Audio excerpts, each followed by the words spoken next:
रमेश शेटना या प्रसिद्धीची गरज नाही किंवा नसावी किंबहुना, पण त्यांचं वागणं अतार्किक होतं. 35-40 वर्षांच्या सामाजिक जीवनात जर तुमच्या प्रभागातल्या लोकांना मूलभूत अशा आरोग्य सेवा मिळत नसतील तर ते अपयश तुमचं स्वतःच आहे. त्या हॉस्पिटलमध्ये कामाच्या प्रेशरखाली पिचलेल्या डॉक्टरचं नाही, त्यांना तुमच्यासारख्या VIPचा फोन उचलायलाही वेळ नाही, हे तुमचं आणि तुमच्या सत्तेत सहभागी असलेल्या पक्षाचं अपयश आहे, सरकारचं अपयश आहे.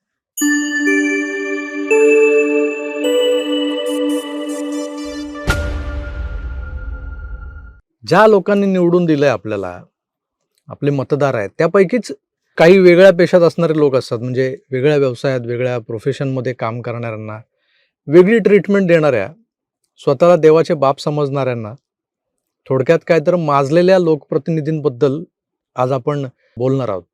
अर्थात त्याला पार्श्वभूमी आहे डोंबिवलीतल्या शास्त्रीनगर म्युनिसिपल हॉस्पिटलमधल्या डॉक्टर्सनं झालेल्या मारहाणीची.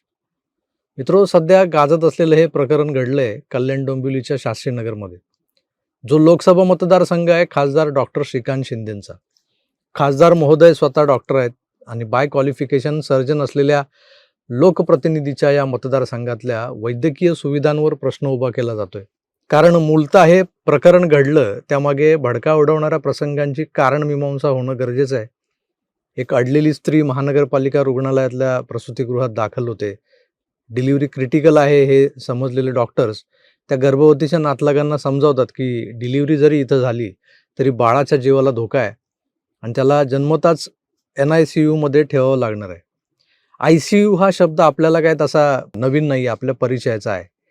NICU किंवा NNICU म्हणजे काय तर न्यू नॅटल इंटेन्सिव्ह केअर युनिट म्हणजे NNICU, जिथं न्यूबॉर्न बेबीज, नवजात अर्भकांना एका कृत्रिम वातावरणाच्या काचेच्या पेटीत ठेवलं जातं, प्राणरक्षक प्रणालीशी जोडलेलं असतं. शास्त्रीनगरच्या रुग्णालयात दाखल झालेल्या त्या गर्भवतीच्या नवजात बालकालाही NICUमध्ये ठेवावं लागणार होतं, पण इथल्या NICUमध्ये बेड उपलब्ध नव्हता. सर्वसामान्य लोकांना काचेच्या पेटीत ठेवलेलं बाळ म्हटलं की समजतं, म्हणजे ही जी काचेची पेटी जी असते त्याला NICU म्हणतात. आणि ही काचेची पेटीच नेमकी इथं उपलब्ध नव्हती, म्हणजे जेवढ्या होत्या त्यात कुणाचं ना कुणाचं बाळ ठेवलेलं होतं. अशा वेळी डॉक्टर्स हे दुसऱ्या कुठल्या तरी हॉस्पिटल्समध्ये अशा केसेस ट्रान्सफर करतात. नातेवाईकांना तसं सांगितलं जातं, पण इथं रुग्णांच्या नातेवाईकांना डोंबिवलीहून थेट सायन हॉस्पिटलला जा असं सांगण्यात आलं. म्हणजे आज जग कितीही पुढारलेलं असू द्या, महाराष्ट्रातल्या अगदी मुंबईला लागून असलेल्या काही शहरांमध्येही नेमकी काय परिस्थिती आहे, काय अवस्था आहे, याकडे जरा डोळे उघडून बघायला हवं आपण. आता विषय जरी शास्त्रीनगर म्युनिसिपल हॉस्पिटलचा असला तरी मागचे 4 दिवस चौथी मुंबई म्हणवणाऱ्या वसई विरारचे काय हाल झाले होते. आता मी यावर एक स्वतंत्र व्हिडिओ बनवणार आहेच, पण राजकारणी या शहरांना आपल्या सोयीनं नावं देतात आणि नावं देताना काय काय बोलतात, नवी मुंबई, दुसरी मुंबई, तिसरी मुंबई, चौथी मुंबई. पण मुंबई जी दैना पावसानं उडवली होती त्या तुलनेत या दुसऱ्या, तिसऱ्या, चौथ्या मुंबईचं काय झालं होतं हे कोणी कधी पाहिलंय का? असो, तर आपला विषय जो होता त्या विषयाकडे येऊया. या हॉस्पिटलमध्ये दाखल झालेल्या अडलेल्या गर्भवतीच्या नातेवाईकांना डोंबिवलीहून तुफान पावसात सायनला जाण्याचा सल्ला देणाऱ्या डॉक्टर्सवर दबाव आणण्यासाठी स्थानिक नगरसेवक रमेश शेठ म्हात्रे यांच्याकडून फोन केले गेले की पेशंटला इथेच राहू द्या, इथेच उपचार होऊ द्या. पण असं म्हणतात की ते फोन उचलले गेले नाहीत. मग शेठ रागावले, प्रचंड संतापले. मी नगरसेवक आहे, माझा फोन उचलत नाही ते लोक. मग स्वतः नगरसेवक रमेश शेठ आपल्या 4-5 सहकाऱ्यांसह हॉस्पिटलला आले आणि त्यांनी आपला राग तिथल्या जबाबदार डॉक्टर्सवर काढला. पुरुष डॉक्टरला तर बेदम मारलं त्यांनी, पण महिला डॉक्टर्स, नर्सेस यांनाही धक्काबुक्की झाली. एका लेडी डॉक्टरच्या हातावर फटका मारून तिचा फोन खाली पाडला, कारण ती फोनवर बोलत होती, कुणाला तरी सांगत होती. बघा.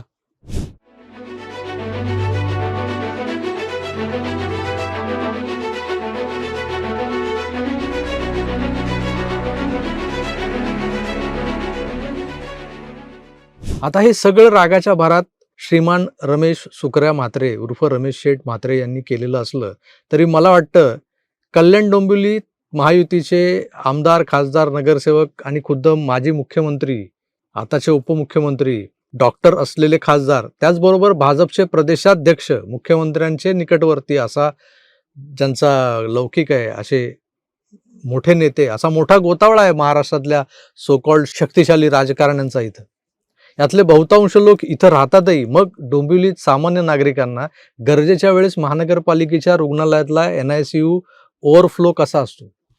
दुसरा पर्याय थेट सायन हॉस्पिटल. ही या सो कॉल्ड राजकारण्यांची, शक्तिशाली राजकारण्यांची नामुष्की नाही आहे का? ही यांची लायकी आहे का? मग हे जे काय बोलत असतात आम्ही विकास केला, विकास केला, मग तो विकास अर्धवट झाला हे मान्य करावं लागेल. बरं, आपण केलेला हा अर्धवट विकास फक्त रस्ते, पूल आणि जिथून विकास निधीत टक्केवारी ढापता येते त्यातल्या गोष्टींचाच विकास असं म्हणायचं का?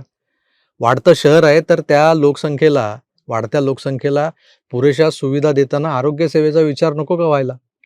कल्याण डोंबिवलीत खाजगी रुग्णालयांची कमतरता नाहीये, पण त्या ठिकाणचा खर्च हा सामान्य जनतेला परवडणारा असतो का? मग सरतेशेवटी महानगरपालिकेची रुग्णालय गाठावी लागतात लोकांना. तिथला स्टाफ हा नेहमीच त्यांच्यावरच्या अतिरिक्त कामाच्या बोजाखाली दबलेला असतो. त्यातून या डॉक्टर, नर्सेस, वॉर्ड बॉयची भाषा बदललेली असते. ते कातावलेले असतात. त्यांच्या सुरात एक प्रकारचा तुसडेपणा जाणवतो. रुग्णांच्या तक्रारी असतात त्या. पण हे सतत आणि सगळीकडे होतं असं अजिबात नाही. काही ठिकाणी चांगले अनुभव पण येतात हॉस्पिटलमध्ये, पण सत्तेचा माज मात्र सतत आणि सगळीकडे दिसतो.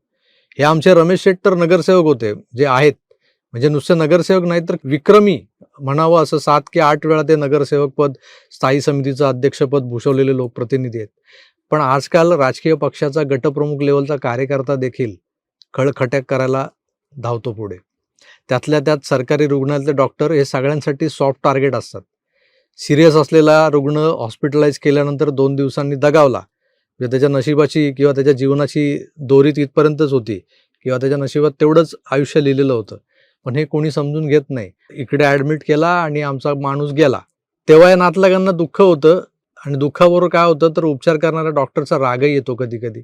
मग चोपतात सामान्य लोकही या डॉक्टर्सना. काही देणं न घेणं, फोकट का छूना लगा के जाणं, असा प्रकार असतो. पण सत्तेचा किंवा राजकीय ज्याला आपण राजकीय स्टंटबाजी म्हणूया आपण, ती स्टंटबाजी करण्यासाठी म्हणून सरकारी कर्मचाऱ्यांवर हात उचलणं हे आता सरसकट कॉमन झालंय. कुणी पालिकेच्या इंजिनियर्सला थोबाडीत मारतो, कुणी क्लार्कला त्याची कॉलर धरून हलवतो गदा, कोणी अधिकाऱ्याला धक्काबुक्की करतो, कोण शाई फेक करतं, तोंडाला काळं फासतो. यातून नो डाऊट या मंडळींना प्रसिद्धी मिळते, करणाऱ्यांना, पण काही लोक नाहक बदडले जातात, म्हणजे त्यांचा काही संबंधच नसतो. यात शारीरिक दुखापतींपेक्षा या लोकांवर होणारा मानसिक आघात हा प्रचंड मोठा आणि तो तेवढाच खोल असतो. आता कालच्या मारहाणीनंतर शास्त्रीनगरच्या पालिका हॉस्पिटलच्या त्या डॉक्टरच्या आईवडिलांनी धसका घेतलाय. नोकरीवर पाठवायचे की नाही लेकाला आपल्या. त्या लेडी डॉक्टरच्या हातावर फटका बसला ना, ती अजूनही घाबरलेली आहे. नर्सेस, आया, वॉर्ड बॉय ज्यांच्या समोर हा प्रकार घडला ते हमसून रडतायत. प्रसंग आणीबाणीचा होता, नाही असं नाही. अडलेल्या गर्भवतीचा जीव आणि तिच्या गर्भातला जीव हे दोन्ही तितकेच महत्त्वाचे होते, पण त्यावर डोकं वापरून मार्ग काढता आला असता. सरकारी कर्मचारी भलेही त्यांना सायनला जा असं सांगत होते, पण रमेश शेठ, तुमची तर डोंबिवलीत वट आहे, दहशत आहे, त्यात तुमचंच तर सरकार आहे तिकडं. मग इथलाच एखादा डॉक्टर इथल्याच एखाद्या हॉस्पिटलमध्ये वशिला लावून का नाही तुम्ही त्या गर्भवतीला शिफ्ट केलं तिकडे? तुमचं वय आज 70 पार करून 75कडे निघालंय म्हटल्यावर आता तुमच्यात एक प्रगल्भ राजकारणी दिसणं अपेक्षित होतं. काल आपण इतकी वर्ष, म्हणजे जवळपास 35 वर्ष या शहरात नगरसेवक म्हणून निवडून येत आहे, तर सामान्यांच्या गरजेच्या मूलभूत सुविधांसाठी तुम्ही ती 35 वर्ष का नाही खर्ची घातली?